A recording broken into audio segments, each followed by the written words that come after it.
Halo, assalamualaikum warahmatullahi wabarakatuh. Baik teman-teman ya. Di sini saya ingin bicara soal apa itu tesis, antitesis, dan sintesis.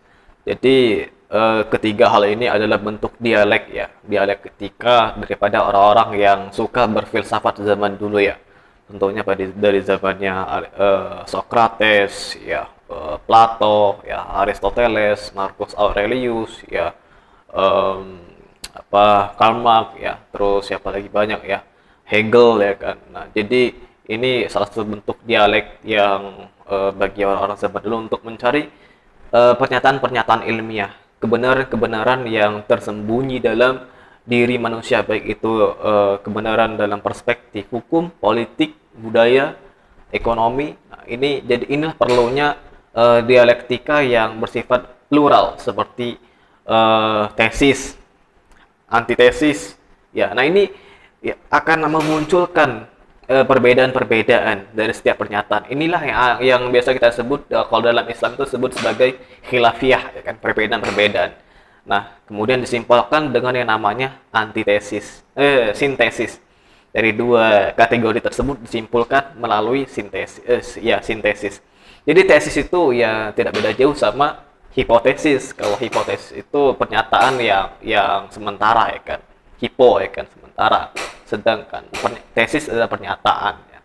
Jadi tesis itu adalah salah satu pernyataan ilmiah ya, yang bersifat ilmiah, yang sudah melalui berbagai macam penelitian dan lain sebagainya ya kan. Dan sekarang kita tahu tesis itu yang dapat digunakan dibuat oleh orang-orang S2 ya kan. Jadi studi S2 itu harus selesai menyelesaikan tesis terlebih dahulu. Kalau S1 kan skripsi, S2 tesis, S3 disertasi. Nah, kemudian untuk antitesis itu perlawanan dari pernyataan yang apa itu sintesis.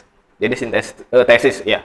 Dari tesis itu kan pernyataan-pernyataan yang sudah mengalami pendaur ulangan ya, orang-orang yang sudah melakukan penelitian dan kemudian ditulis dalam bentuk buku ya kan. Nah, nanti ada perlawanan ya, ada yang melawan pikiran-pikiran dalam tesis yang telah disimpulkan, yang telah dibuat oleh orang tersebut. Itulah antitesis. Ya, antitesis itu perlawan dari tesis itu sendiri. Tesis yang sudah dibuat oleh orang tersebut ada perlawanannya. Ada yang pro dan kontra. Jadi ya kita biasalah dalam hidup pasti ada yang namanya pro dan kontra. Ada yang setuju, ada yang tidak. Jadi itulah perlawanan dalam berpikir. Itulah kata Rocky Gerung itu ya. Kalau ada orang yang menjelaskan sesuatu, dia lebih suka orang yang menggeleng-gelengkan kepala daripada orang yang mengangguk-anggukkan kepala. Karena apa? Karena ada proses di mana otak itu bekerja. Kalau hanya menggeleng-gelengkan kepala itu namanya dia hanya oh iya, oh iya.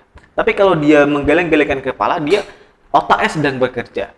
Jadi itulah perlunya ada tesis dan antitesis. Sedangkan sintesis itu adalah kesimpulan. Ya, kesimpulan daripada tesis dan antitesis. Jadi sintesis ini menyimpulkan bagi keduanya, pro dan kontra itu ya. Jadi sintesis ini ya itu seperti memberikan kesimpulan yang juga harus bersifat ilmiah, bersifat berbasis data ya kan. Dari kedua pro dan kontra tersebut, semisal antitesis dan tesis itu ya. Jadi sintesis itu adalah penyimpulan. Nah, inilah metode-metode daripada orang-orang zaman dulu dalam mencari kebenaran ya, dalam mencari kebijaksanaan ya. Tentunya ini dicetus oleh Bapak Hegel ya. Hegel, tapi saya pernah membaca dalam satu buku itu, kalau tidak salah bukan Hegel ya yang lebih dulu mencetuskan ini ya. Ada orang yang terlebih dulu mencetuskan teori ini ya, yaitu teori dialektika, tesis, antitesis, dan sintesis ini. Jadi itu ya teman-teman ya, perbedaan antara tesis, antitesis, dan sintesis. Baik, sekian dari saya. Wassalamualaikum warahmatullahi wabarakatuh.